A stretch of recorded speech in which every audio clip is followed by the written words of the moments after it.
Well, welcome to the Church Office podcast. My name's Gavin Smith, and if you're joining us on video, then here's a little wave. We're excited to have Nigel Ring join us. I've never actually heard the word wicked and accountant put in the same sentence. Well, hello and welcome to the Church Office podcast. My name is Gavin Smith, and it's a joy to welcome you today. Our first podcast in 2024. It's the new year, and Sharon Clarke is joining me. Welcome, Sharon. Oh, thank you very much for inviting me. It's an absolute joy to be back here again, chatting with you about all things administrative. So, thanks for the invitation. Oh, it's great. We love it. And both involved in admin and ops, both been involved for a long time. Sharon's written a brilliant book on administration, and we should cover that and promote that at the end. But I hope listeners, I hope you've had a kind of first week back to work, and I wonder what your experience has been. Ours has been interesting, hasn't it, Sharon? Well, tell me about your first week back at work. Yes. So I was just saying, I was complaining earlier today that it felt a little chilly in our auditorium, which is quite big. And somebody said that, that's because our heating system in there is not working quite properly. So, and of course, the temperature now has dropped dramatically. Yeah. In fact, somebody told me that it's snowing outside. I can't see it myself, but so yes, suddenly we're back into, oh my goodness, how do we deal with the cold weather, having been lulled into a false sense of security so far? Yeah, we have had so much rain, haven't we? I'm appreciating the cold, Sharon, because we had so much rain, and Boxing Day I got called into the church as ceiling tiles were dropping through the roof, setting the alarm off. Oh no! With a huge water leak. So yeah, our roof is leaking multiple places. It is still raining apart from until today. So it's the first time today we've been able to get up there and have a look. And it's one of those you can't fight. It's a needle in the haystack. And we've got a flat roof, and I'm sure roofs are a real bugbear with lots of administrators. Yeah, I feel for you. Yes, it's one of those, isn't it? You walk back in the first week and you're never really sure what's going to happen. You come back to a building and it's been empty for a week, and it seems all the problems seem to just kind of happen that week. It's surprising. Indeed. We're going away on a team retreat. Opportunity to pause, if you like, permission to pause, and to I guess to take in the year and what we had last year, and thankfulness, and that's been really enjoyable to do. I love reflecting on God's grace at work in our church, but also that longing and looking forward to the new year. And we always go away as a team retreat, and you sound like you've been in a meeting today that's kind of asking lots of questions and review. What does review look like for you, Sharon? So for this particular meeting, it was to do with our Sunday mornings. We went multi-service after April of last year. Okay. We've had a few challenges along the way, mainly trying to figure out what timings work for New Life Church. We did a lot of research beforehand, asked a lot of other churches who were multi-site what was working for them, and then discovered that we're quite unique for some reason. We haven't figured that out, but what worked for other churches hasn't worked for us. So we have settled on a pattern of timings, and it's not ideal, but it's okay. But actually this meeting, we were just having a look at everything. It was almost like, we were looking at what's working really well, which is things like people feel very welcome when they come in. We've got a great welcome team. We're very friendly. And although the auditorium, we walked around it, we're like, gosh, the decor, it's blue, it's grey, it's it's not particularly warm and friendly environment-wise, but actually it doesn't feel like that on a Sunday morning. Okay. It feels very welcoming because there are people and kids and our teams all in bright green T-shirts and stuff. So so it was a review of what is going really well, and that was one of the highlights. But then we were just thinking, actually, what do we need to shake up? We've been doing this since April now. What have we started to miss on Sunday mornings? And particularly for us, it was contributions from our congregation. We've always put a lot of stock by, we want people to be prophetic, we want people to be bringing stuff, and that has kind of fallen by the wayside because we're now on a very tight timetable on a Sunday with 2 services. And then, yeah, just looking at some other things, you know, how do we work with meeting hosts and worship team and preachers to tie it all together and to, you know, our key goal is for people to encounter God when they come in the building, whatever age they are, to encounter God. So so we came up with some quick wins and some also quite a few things where we're going, oh, that would probably take 2 to 3 years to pull off. Yeah. We've got to be realistic, isn't it? Because New Year brings kind of new, fresh ideas and enthusiasm, and some of those don't always make it. Do they pass the first month? But tell me a little bit about your multi-site stuff, because I think some of our listeners will be interested in that, Sharon. How did you, was it just literally you've run out of space and so you're going into a second service because of the size? So before the pandemic hit, we were multi-site, and then when we came back, obviously it was a very slow return of people to the church. We actually let go of one of the buildings we were using because we were renting it, and it just wasn't working out for us post-pandemic. And then when we were like at the point of, should we go back to being multi-site again? We didn't have the leaders. We just didn't feel that that was actually the right thing for us at that point. So we decided to go multi-service. And it was a huge task because you still need 2 sets of teams for most things, although there were some saving points. So we decided we'd have the same preacher at both, the same worship team, the same production team. So there's some very practical things we were like, no, we're going to ask people to serve twice on Sunday morning. And then there were other teams where we're like, actually, no, we can double up the teams. So huge challenge. The church did rise to the challenge. Good. Really, really well. The timings have proven interesting. We have discovered that we are completely different to any other church in that everybody said your later service will be the one that will be really popular. Your early service won't be. We're the exact opposite. Everybody wants to be here at 9:15 and our 11:15 service. We're going, oh, where is everybody? And particularly, where are the youth? We thought the youth would love a later service. No, they're all in the first service. So, I guess they want the rest of the day to hang out together, don't they? So interesting challenges. So are you doing kids work at both of those, Sharon, or are you doing it just the first one? No, we do kids at both. We have that's a challenge. Both. What we're currently doing is the first 15 minutes, everybody is in the auditorium together for worship. And then the children and the youth go off to their own age groups and But also we try and, particularly with the kids, that whatever's being preached on Sunday morning in the auditorium, they've got resources and we record videos for them. So it all ties together. So the idea is that our families, whichever service they come to, over Sunday lunch, could talk about what's been going on in church, and they're all talking about the same thing. So which largely works. No, I think it's great, isn't it? It's a really good model to do, and I love that. I can imagine there's lots of families engaging at all sorts of different levels, but are on the same scripture, the same topic. So it's as you can imagine, the administrative side of all of that is huge in terms of we decided to actually record teaching material for our 2 kids group ages. So I can't remember how it's split, 7 I think. So we record a 10-minute video for each of the groups so that we're not relying on our volunteers coming in trying to teach. They're coming in facilitating, encouraging, praying, building relationship. So I think I've seen other multi-service churches that have had, I guess parents who can enjoy the first one and then will stick on and serve in the second one, or and there's all different kinds of strategies, I guess, isn't there, of all those things. How do we rate the one, numbers? serve at the other. Quite a few people are happy to do that.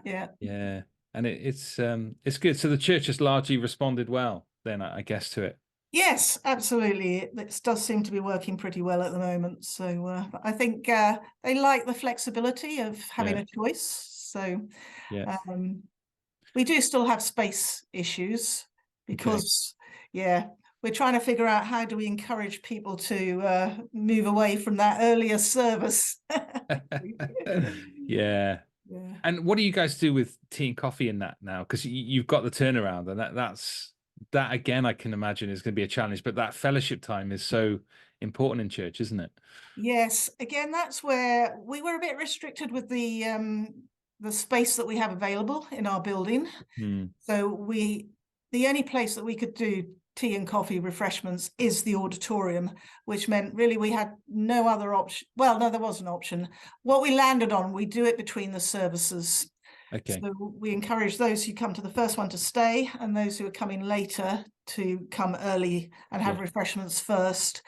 Again, it definitely works for those at the first service. Yeah. We're not so convinced that people are coming in for that community time ahead of the first service. So, but at the moment, we don't really have the options. The other way would be we could go refreshments beforehand and then refreshments after, but we don't have the team for that at the moment. So, so we're making the most of it. It seems to be working all right, but it's so true, isn't it? And I love the courage, and I love the faith there, because we can, the temptation for all of us as church administrators and our operations people is to do the same thing again and to repeat things. And we found something that works, so why change it? But actually, to change something does take a little bit of courage and a bit of work, doesn't it? And I love those challenges, and I think the new year is a time to go away and really reflect and think, what could we do differently and better? Because actually one of the questions we were asking in the meeting just now, asking of ourselves, was after the second service, people hang around for quite a long time to chat, but there's no refreshments at that point. So we're like, what's the attraction? It must just be that they want to be together. So why do we need the refreshments in the middle to provide that? But there was quite a strong feeling that we still needed the refreshments. And actually we thought maybe we should actually ask people, get some data to base our decisions on, having run this long. So it's true. Does that change of services impact visitors or unbelievers? Sharon, do you think there's any strengths or weaknesses with that change? I think what we're seeing is visitors tend to come to the second service. Okay. Also, we are still running online. Again, we're lots of questions about what we do with our online service. But we think a lot of people tune in online, get a feel of who we are, and then will turn up and they come to the second service for some reason. I guess it's a bit later in the day, unless they got kids, in which case there seems to be a huge attraction. For the earlier one. But I do know that actually this Sunday just gone, my son and my two grandkids were actually turned away at the first service from being in the kids group because they were 5 minutes too late to sign in, and the group for that age was already full. And that's been an big administrative change. We've actually had to enforce some kind of ratio. Not the sign-in. We've always had the sign-in working because of safeguarding. But actually to say, people, if you're not here on time, we can't let you into the room. You'll have to wait for the second service and then sign in for that one and do that instead. So which again, that was we had a bit of grumbling initially, but now people seem to have accepted that's the way we operate. And actually, if it's up to them to decide to be on time. Come to the later one if it's a struggle in the morning, isn't it? But I mean, you get lots of fussy parents, don't you? That, I mean, if you're starting 11:15 as your second one, then you're going so close to lunchtime, aren't you? And for anybody with under fives, that's not a popular slot. It's not a popular thing. So are you doing any evening services then after Sharon? Because I know lots of churches do. Are you just doing 2 mornings and that's we're just doing 2 mornings? We actually were watching another church in town who are a bit bigger than us, and they did set up an evening service, which we thought was a really good idea, and we were watching them to see how it ran. And after about 6 months, they dropped it again. So we're like, if they couldn't pull it off, there's no way we could. But we're not a university town, which I think makes a huge difference. So no, we're similar. All our universities seem to have been sold up and moved on, so all the students are directed towards Cardiff rather than Newport. And we find that age group a real challenge, and one of our priorities over the last year and will continue to be is how do we transfer this gospel to the next generation? Yes. And that kind of 18s to 25s age group are really hard to find and really hard to engage with, I think. Yeah.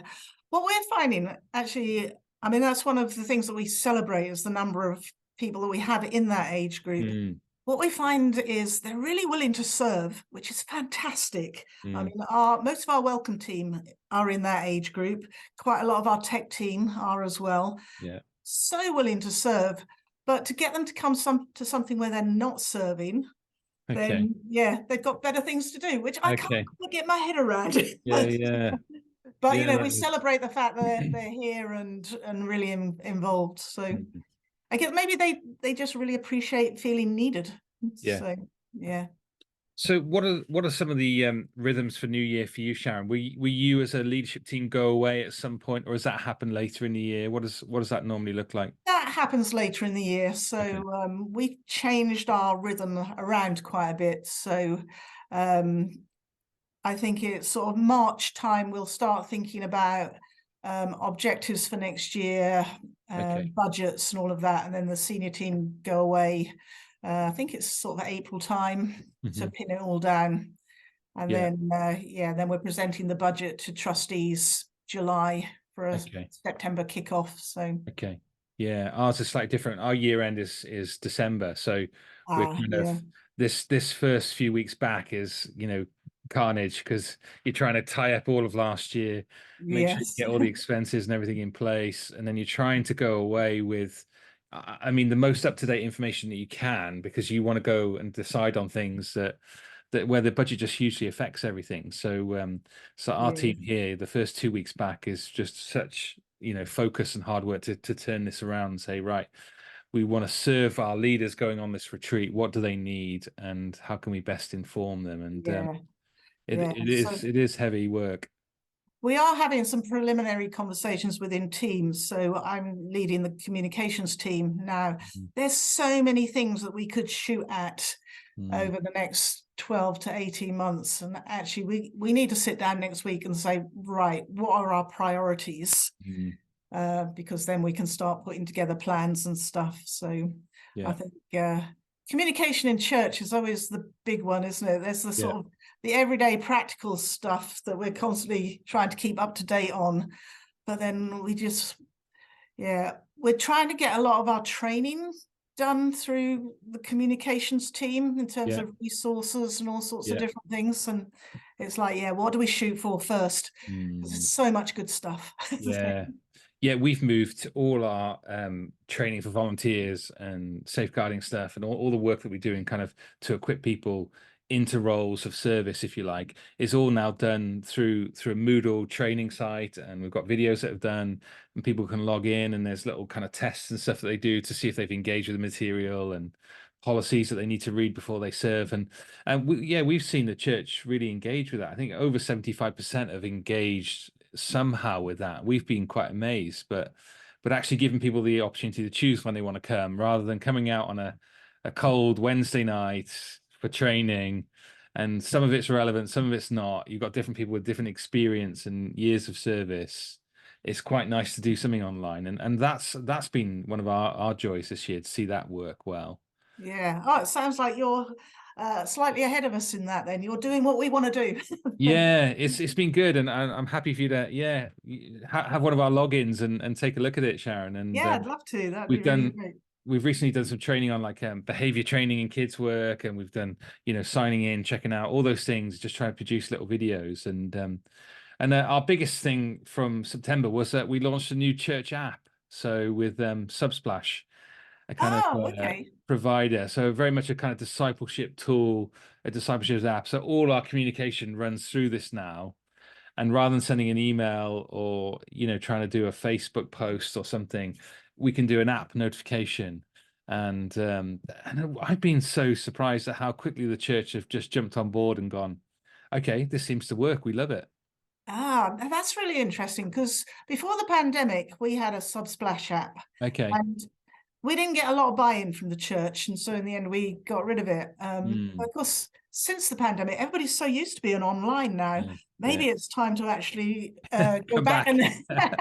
and Revisit think it. that again. Yes. So And I mean, it's an expensive option, isn't it? Without, I mean, everything now, software moves to kind of a subscription-based model, and yes. Subsplash is that similar sort of principle. But we've been able to do our website and the app together, and just things like you update the app, it automatically updates the website. There's little joys, little wins there that, we've got to update it here, we've got to update it here, we've got to update it here, and you're going, no, it's all right. You just do it once, and it all seems to come together. And our churches, we found it. Yeah, they've really engaged with the material. We've got more people listening to messages, more people. We've put every message on since 2004, I believe.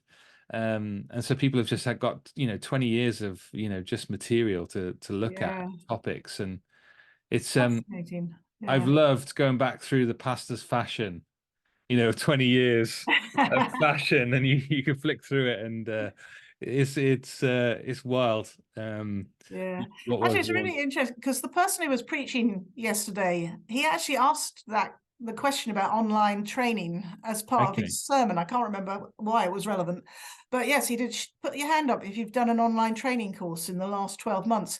It was most of the church. Is that right? Really? Which is really interesting that, everybody has adopted this. And like you say, who wants to come out to a building, if it's snowing and to do an in-person course when they can just log in and do it online? And I think we probably are behind the workplace in this, aren't we? Because of, CPD, of professional development. People are attending these things, aren't they? And an online course is so much cheaper than bringing someone together in a kind of teaching classroom or conference situation, isn't it? So it has really changed, and we've got a lot to compete with that in a sense. So fascinating things to think about, ideas for the future. I think the reality is you just can't do it all, can you? No, you can't. But also the tools have just improved so much. So there's so much out there to take advantage of now. It is a blessing. Sharon, share with me a little bit about your how do you find your personal walk with God coming into the new year? Do you find it gets interrupted, or give us a little bit of insight into what that's like for you? Okay, so as a church, we decided to do as many services as we could fit in between Christmas and New Year. So we did look at the calendar and went, oh, it's really awkward because everything's on a Sunday and we're two services. So Christmas Eve, which was a Sunday, we just did one morning service. Then we did Christmas Day. Then New Year's Eve, we did one morning, and then we do a crossover service. So there was a lot of services going on, a lot of build up towards it. I managed this year to not be heavily involved in the Christmas New Year services themselves. But obviously running comms, so it was really full on. So actually what I did, I got to New Year's Eve and was like, I just need some headspace. I have spent so long, at least 6 months, probably longer, because we've had a leadership transition, just reacting to everything. And so I took New Year's Eve and New Year's Day as like a mini retreat at home. My husband was serving here at church, so he was out. Okay, peace and quiet then. I just spent 2 days with God, and it was fabulous because, when you sit down with God and just say, well, hey, I'm here, let's just spend some time together. That was just really refreshing. But suddenly all these ideas started coming into my head. I was writing, all sorts of, I hadn't thought of that, I hadn't thought of that. So for me, that was incredibly valuable. But actually, it's made me think I really need to keep doing that. I need to shift from reacting to stuff to being proactive and actually protecting my time to be able to do that. So, but apart from anything, it's exhausting being reactive all the time. So. It is. And I think more and more I've realized, Sharon, is that in our roles, we need that creativity, don't we? Creativity absolutely. just comes through in so many different ways that if you don't have that space and you're overloaded, creativity just goes out the window. I'm absolutely, shocked how quickly I lose that. And yeah, we want there to be that kind of ingredient of, yeah, how can we make this better? What could we do? How can we engage people?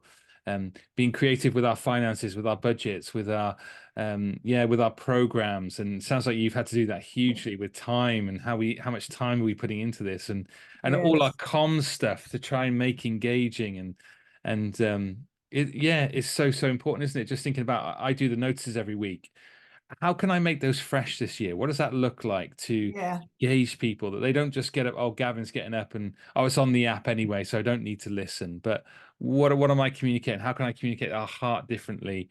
And how can we engage visitors even in that time more effectively? So I need that space and time to think about it. Otherwise, we just do the same thing on repeat. Yes. Also, I had a really interesting time in the run up to Christmas. So we restructured our staff team across the year, employed quite a few new people. But on the back of that, we then needed to shuffle everybody around the offices. So we're putting people back into teams that they were working with, rather than, I mean, it was ridiculous. I was running comms. My office was at one end of the building. My comms team were at the other. And it's good for my step count. But in terms of being involved with my team, it was really quite rubbish. But what I realized was the number of things where I was being told, oh, you can't move that that desktop computer because it's used for blah, blah, blah. And I'd be going, are you sure about that? And it turned out, actually, no, there was no good reason to not move it. Oh, you can't use this space, there isn't a radiator. Well, there was a radiator, but it was behind something else. And this just seemed to be going on all the time. Every time somebody said to me, you can't, and I said, why? The reasons were just legacy things that made sense maybe 2 or 3 years ago. But now we're just nonsensical. So, which made me just, I'm suddenly a new fan of why. Why? Why are we doing this? Why are we doing this? And some of it is, oh yeah, there's a really good reason. And some of it is, no, there's a really good reason 5 years ago. But I mean, moving offices, restructuring staff, that is a big piece of work in itself, isn't it? And you've been doing that during the Christmas run up and season. We did it in the run up to Christmas. It was crazy. But on the other hand, the huge benefit of, we come back into the new year, everybody's in their teams, everybody's had a break and are refreshed. And like I say, we're all in this sort of, right, what we're doing this year, there's an air of excitement around it, because suddenly it's all in place. So it's worth the pain. I think that's right. We want there to be that sense of anticipation that God's going to do something, that faith that God's going to be working again this year, isn't it? You know, he longs and loves to save people, and he's going to use us this year in that process. And that's exciting to look forward to, isn't it? That what are we going to be celebrating at the end of next year, at the end of the year when we're coming back again? I love it. And grace upon grace. We need lots of help, don't we? And yes, lots of grace and a good sense of humor. I mean, I did have to laugh a little bit. So my stuff from my old office got moved down to the new office, and most of it I put labels on, but I labeled the desk. It's like, this desk goes, but I didn't label my chair. Oh no! I didn't label the telephone on the desk, and so then it all got moved while I was away for a couple of days. When I came in, it took me about 3 hours to find my chair. I was told, the team that moved it were like, well, we didn't know what to do with the chair. I was like, so I had to laugh. And then it with the desk. Then it took me ages to find my phone. Oh, joy. But hey, it's all returned. But so I think, as administrators, we have to just keep laughing. We do. There's a real need to be patient, isn't there? And to not take ourselves too seriously in the midst of it, isn't it? That is so true. Well, to finish off, Sharon, I'd love to hear, you've got a conference running for church administrators. I know you've got a real heart to serve and equip, as I have. And you're part of the Catalyst sphere, aren't you, with New Frontiers? Yes. Fill us in about your conference. Tell us a little bit about what's happening. Yes, so one of the hats I wear is I am the sphere administrator for Catalyst, which is something I absolutely love.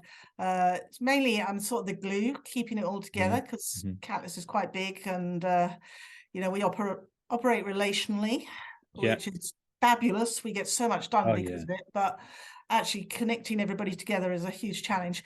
But yeah, what I realized was we hadn't run a conference or a gathering for our administrators since before the pandemic. And there was, one or two people had said to me, any chance of doing that? I really miss it. We've got some new people, it's like 4 years now, isn't it? New Yeah, it's people true. on team who were like, oh, I've never been on one. So yeah, I shoved one in the diary. And love it. and yeah, so it's coming up on the 8th of February, and deliberately kept the program quite open at the moment because I want people to tell me, what's your pressing need at the moment. And 2 or 3 people have started to message me with, it's this, it's that, it's the other. So so we'll be running that. It's a day here, 8th of February here in Milton Keynes, New Life Church. And it's something to anybody. So hopefully, the administrators from across Catalyst will come. Well, it'll be Catalyst UK because Catalyst is now huge international organization. But our UK administrators, but anybody else that would like to come would be most welcome. So brilliant. It's a I think Thursday, isn't it? A Thursday daytime, 10 till 4. These are great, and I know lots of elders and leaders and ministers, they get a chance to go to conferences, and administrators, a time away from the office into some good teaching, into some good fellowship, making new connections is so worthwhile. So let me encourage you, as Sharon is, to get along to this conference. You can sign up online through the Catalyst New Frontiers website, can't you? Yes. And the cost is £20, and I mean that is a bargain for a day's conference. 20 quid, and we'll provide a light lunch along with that. And you're feeding everyone as well. Wow, incredible. So please check out that link, and please come along to that. I'm sure it'll be of huge benefit. And we'll look forward to, maybe we'll follow up with you after the conference and find out a little bit how it went. We'd love to find out more. So that sounds great. So, well, thank you so much for listening to today's podcast. Thank you, Sharon, for coming on and telling us all about what's happening in your world. And it's great to hear you. And I love the faith and the enthusiasm that you bring to this is a delight. So if you've got any questions, listeners, and you want to engage with Sharon more, or you've got something for the church office, then please get in contact at questions@thechurchoffice.co.uk. We'd love to hear from you, love to engage, and to serve you if there is in any way that we can. Please check out the website for new documents, for new policies, for new articles, things there to encourage you in your work. And we pray this is a real blessing to you. All right, take care, and we'll see you soon. Thanks, Sharon. Great. Thanks, Gavin. Bye-bye.